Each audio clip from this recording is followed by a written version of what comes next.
Hi students, अस्सलाम वालेकुम again. और अब हम स्टडी करने वाले हैं इस चैप्टर का last topic.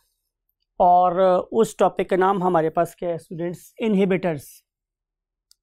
Topic is inhibitors. और what are the learning objectives, हम इसमें क्या क्या अंडरस्टैंड करना चाह रहे हैं। नंबर 1 कि व्हाट इज इनहिबिटर। इनहिबिटर होता क्या है, राइट? फिर नंबर 2 में हम स्टडी करेंगे कि what are the types of inhibitor. और फाइनली हम अंडरस्टैंड करेंगे टाइप्स ऑफ competitive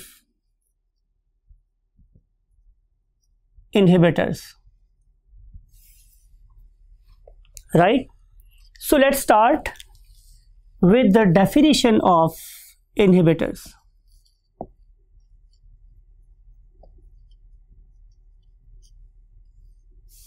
पहले हमें वर्ड सीखना, इनहिबिट का मतलब होता क्या है। इनहिबिटर कोई भी ऐसा शख्स है जो कि मेरी किसी भी एक्टिविटी के दरम्यान में रुकावट पैदा करते। मिसाल के तौर पे क्लास में ऐसे बच्चे भी हो सकते हैं जो फजूल किस्म के क्वेश्चन करना शुरू कर दें। हम एक लेक्चर को बहुत फ्लो में लेके चल रहे थे और किसी एक शैतान से बच्चे ने या ऐसे बच्चे को जिसको प्रीवियस में कोई बात समझ नहीं आई हुई, उसने मेरे से एक इरेलेवेंट क्वेश्चन कर दिया। तो बेसिकली उसने आप लोगों की लर्निंग स्पीड को कम कर दिया। हालांकि हम लेक्चर को बहुत मज़े से लेकर चल रहे थे, या उसने मेरी किसी बात को आपको समझाने की रफ्तार को कम कर दिया, तो हम उससे बोलेंगे ये हमारी क्लास का इनहिबिटर है, राइट स्टूडेंट्स? सिमिलरली कोई बंदा अगर नमाज पढ़ने जा रहा है तो उसे कोई दोस्त खींच के ले जाए तो ज़ाहिर है वो नमाज का इनहिबिटर है। हम जिंदगी में जो भी काम कर रहे हैं, अगर कोई शख्स उस काम में रुकावट पैदा कर रहा है तो हम उससे बोलेंगे स्टूडेंट्स इनहिबिटर, राइट? अब इंपॉर्टेंट बात स्टूडेंट्स ये है कि इनहिबिटर की शक्ल किस जैसी होती है? आंसर इज सबस्ट्रेट जैसी। मिसाल के तौर पे अगर ये मेरे पास एक एंजाइम है और ये इसका सबस्ट्रेट था, तो बहुत ही थोड़े से डिफरेंस के साथ, फॉर एग्जाम्पल मैं इसको यूं मॉडिफाई कर रहा हूं, समथिंग लाइक इट, बहुत थोड़े से फर्क के साथ इसकी शक्ल हमारे सबस्ट्रेट से मुख्तलिफ हो गई। लेकिन अभी भी इसकी एबिलिटी कि वो इसके अंदर फिक्स हो सके वो खत्म नहीं हुई है। इसको बिल्कुल फिजिकली इसको ब्लॉक कर सकता है, अभी भी इसका मिल सकता है, अभी भी ये कोई एंजाइम सबस्ट्रेट कॉम्प्लेक्स बना सकता है।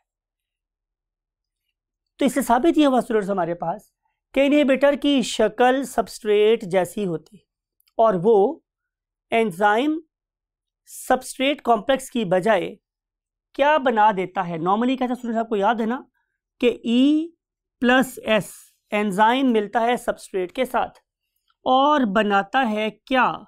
Enzyme substrate complex. और आपको याद है कि इसमें जो एंजाइम है it will come out of the reaction how unaffected, उसे कोई फर्क नहीं पड़ा था। लेकिन जो सबस्ट्रेट था वो कन्वर्ट हो गया था किसमें? प्रोडक्ट्स में।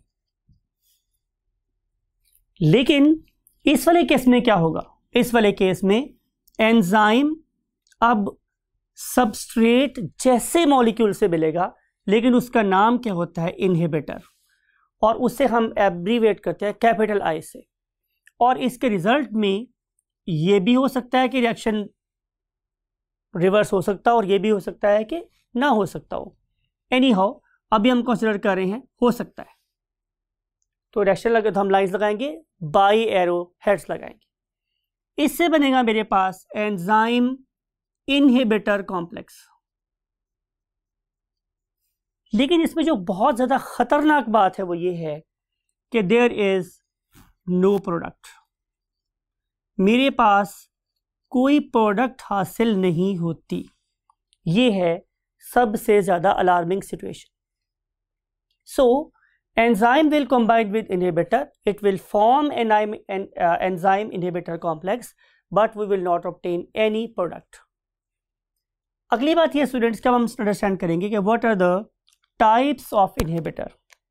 टाइप्स, तो इसकी हमारे पास स्टूडेंट्स सिर्फ 2 टाइप्स हैं इनहिबिटर्स की, और उनमें से एक टाइप कहलाती है इररिवर्सिबल inhibitor.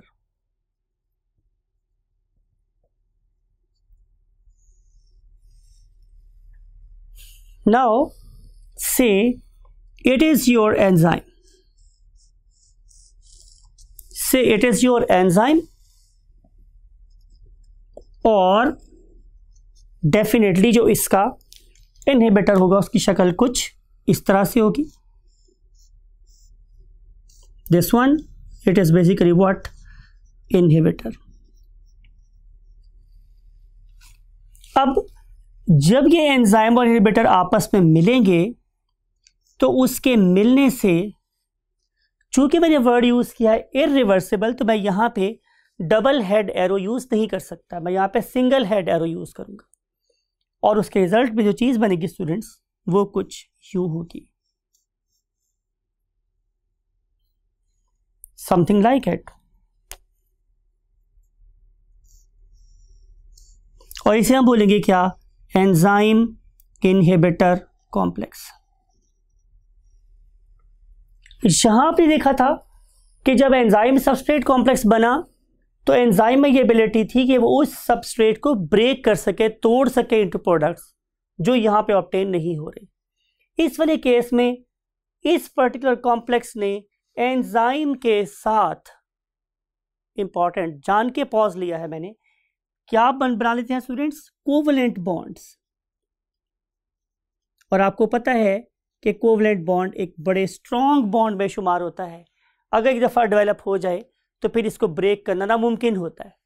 तो अगर यहाँ पर एक कोवलेंट बॉन्ड इस्टेब्लिश हो जाए, इट इज़ समथिंग लाइक, जैसे कि मैं 2 ईंटों को सीमेंट से जोड़ दिया, तो यहाँ पे हमारे पास बॉन्ड डेवलप हो गए हैं at this particular site for example. तो जहाँ जहाँ ये बॉन्ड डेवलप हो गए हैं, समथिंग लाइक इट, ये कोवलेंट बॉन्ड है, तो अब ये वाला इनहिबिटर एंजाइम को जोर से जकड़ लेगा अपने साथ और उसकी जान कभी भी नहीं छोड़ेगा। और क्या भी हो सकता है कि ये वाला मॉलिक्यूल जिसे हम इनहिबिटर बोल रहे हैं, ये फिजिकली ब्लॉक कर दे, फिजिकली ब्लॉक कर दे किसको? एक्टिव साइट को। तो फिर हम इसे बोलते हैं कि ये एक इररिवर्सिबल इनहिबिशन हो गई है, इसका इससे पीछा छुड़ाना मुमकिन है। अब इसके लिए जो बेस्ट एग्जांपल हम कोट कर सकते हैं, बेस्ट एग्जांपल वो है हमारे पास सायानाइड्स।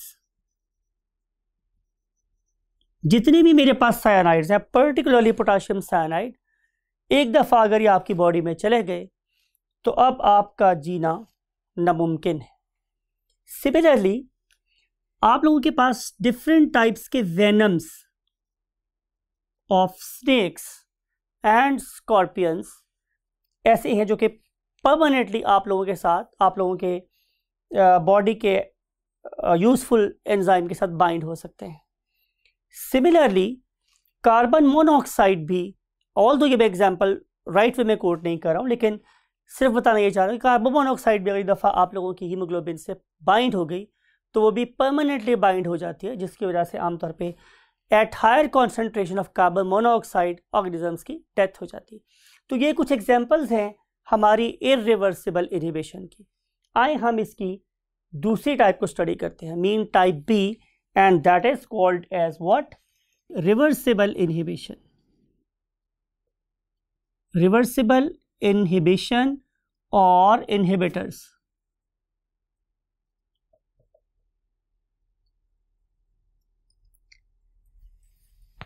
रिवर्सिबल इनहिबिटर इसका क्या मतलब है स्टूडेंट्स, यानी कि अगर एक दफ़ा एंजाइम और सबस्ट्रेट आपस में मिल गए तो आप इस इनहिबिटर से अपनी जान छुड़ा सकते हैं, अनलाइक दिस थिंग।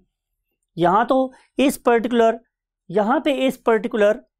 इनहिबिटर ने एंजाइम के साथ कोवलेंट बॉन्ड डेवलप कर लिया, लेकिन यहाँ पे ऐसा नहीं हो रहा।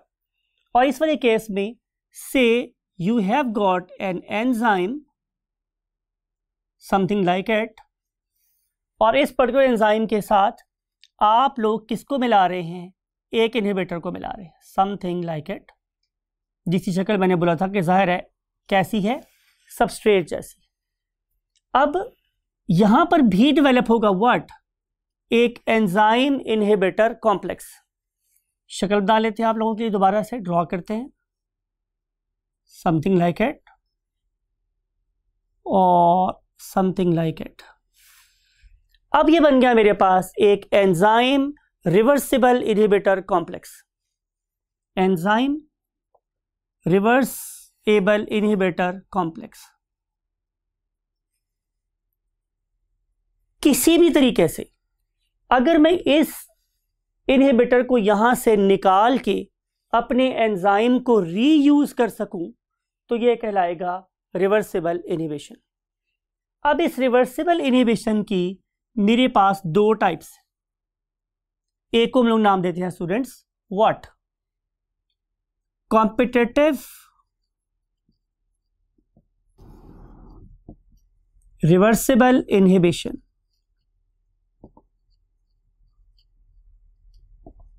और inhibitor, and other one is called as non competitive.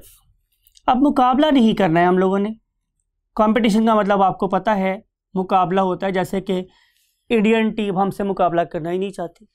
So non competitive reversible inhibitor, right. अब इसको अंडरस्टैंड करने के लिए हम लोगों ने क्या एक एनिमेशन बनाई है आप लोगों के लिए। इस एनिमेशन में आप देख रहे हैं कि there is an enzyme that is called as what, succinate dehydrogenase. अब इस पर्टिकुलर एंजाइम में आपको नजर आ रहा है कि ये एक 3D स्ट्रक्चर है, और लाइक एनी अदर एंजाइम इसमें आप लोगों को नजर आ रही है क्या, एक एक्टिव साइट। इस एक्टिव साइट के अंदर आके हमारा ये वाला मॉलिक्यूल जिसे हम बोलते हैं क्या, सक्सिनिक एसिड, और सक्सिनेट ये इसमें शामिल हो जाता है। ये सक्सिनिक एसिड बाद में कन्वर्ट हो जाता है किस में, फ्यूमेरिक एसिड में, फ्यूमरेट में। और इस सक्सिनेट में और फ्यूमरेट में बेसिकली 2 हाइड्रोजन एटम्स का फर्क है। इसका मतलब होगा जो प्रोडक्ट्स बनेगी वो फ्यूमरिक एसिड और 2 हाइड्रोजन के एटम्स। अगर मैं इसकी जगह पर इंसर्ट कर देता हूं स्टूडेंट्स किस चीज को, मेलानिक एसिड को, तो मेलानिक एसिड क्या करेगा, कॉम्पिटिटिव इनहिबिटरी स्टाइल में उसको ब्लॉक कर देगा। इसका मतलब ये होगा कि अगर मैं उस पर्टिकुलर सॉल्यूशन में कॉन्सेंट्रेशन ऑफ मेलानिक एसिड कम कर दूं और कॉन्सेंट्रेशन ऑफ सक्सिनिक एसिड को इंक्रीज कर दूं तो फिर मुकाबला होगा। ये है कंपटीशन। किस जगह के लिए मुकाबला होगा स्टूडेंट्स, एक्टिव साइट के लिए। अगर ज्यादा मिकदार में हुए व्हाट, सक्सिनिक एसिड के मॉलिक्यूल्स तो वो विन करेंगे, और अगर ज्यादा मिकदार में हुए मेरे पास मेलानिक एसिड के मॉलिक्यूल्स तो वो विन करेंगे।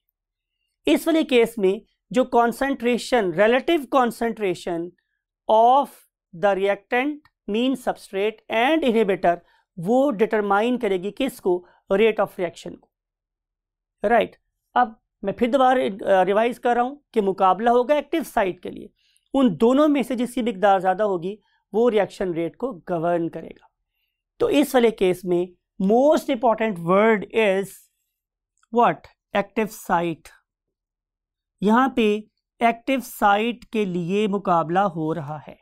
ऑन द अदर हैंड अगर हम चलते हैं किसके पास, नॉन कॉम्पिटिटिव इनहिबिशन की तरफ, तो आपको क्या नजर आएगा कि अब जो मेरा इनहिबिटर है उसने एक्टिव साइट को छेड़ना ही नहीं। मिसाल के तौर पे ये अगेन मैं एग्जांपल ले रहा हूं आप लोगों के लिए, ये एक एंजाइम, राइट, और जो इसका सबस्ट्रेट है उसकी शक्ल फॉर एग्जांपल, इसकी शेप फॉर एग्जांपल इस तरह की, समथिंग लाइक इट। तो ये वाला इनहिबिटर, ये वाला substrate, I am talking about the substrate, और मैं इसे क्या वर्ड यूज कर रहा हूं, एंजाइम। ये वाला एंजाइम और सबस्ट्रेट आपस में मिल सकते हैं, नो प्रॉब्लम एट ऑल, क्योंकि यहां पे कोई भी चीज बाइंड नहीं हुई। रिजल्ट में जो चीज बनेगी वो बनेगा enzyme substrate complex, something like it, right students. अब जब ये चीजें मेरे पास आपस में मिल गई तो इनके मिलने के बाद रिएक्शन आगे नहीं चला। रीजन इज कि इस पर्टिकुलर इनहिबिटर ने कुछ करना ही नहीं था, किसके साथ, एक्टिव साइट के साथ। ये वाला एंजाइम, ये वाला इनहिबिटर तो बेसिकली किसी ऐसी जगह पे जाके अटैच होगा जिसे हम एक्टिव साइट नहीं कहते। नॉन कॉम्पिटिटिव इनहिबिशन में जो इनहिबिटर है ये अटैच होगा एंजाइम के साथ एक ऐसी जगह पर जो एक्टिव साइट नहीं है। आप लोगों की बुक के वर्ड्स बोल रहा हूं, in case of non competitive reversible inhibition and inhibitor will bind at a site other than active site, active site ये थी, तो ये किसी और जगह पे जाके बाइंड हुआ। ये अटैचमेंट इस पर्टिकुलर एंजाइम के प्यारे से मुंह को, मैं वर्ड दोबारा यूज कर रहा हूं, फिटिंग में कन्वर्ट करते हैं। एज ए रिजल्ट इस पर्टिकुलर एंजाइम की 3D स्ट्रक्चर डिस्टॉर्ट हो जाएगी। जब ये 3D स्ट्रक्चर डिस्टॉर्ट होगी, समथिंग लाइक इट, ऐसे हो जाएगी, तो अब ये वाला सबस्ट्रेट इससे बाइंड नहीं कर सकेगा और रिएक्शन फॉरवर्ड डायरेक्शन में प्रोसीड नहीं होगा। सो इस किस्म के इनहिबिशन जिसमें inhibitor other than active site के थ्रू रिटार्ड करता है, स्लो डाउन करता है रिएक्शन को, उसे हम लोग बोलते हैं non competitive reversible inhibition. So that's it for this chapter number 3. Thank you very much. Bye bye.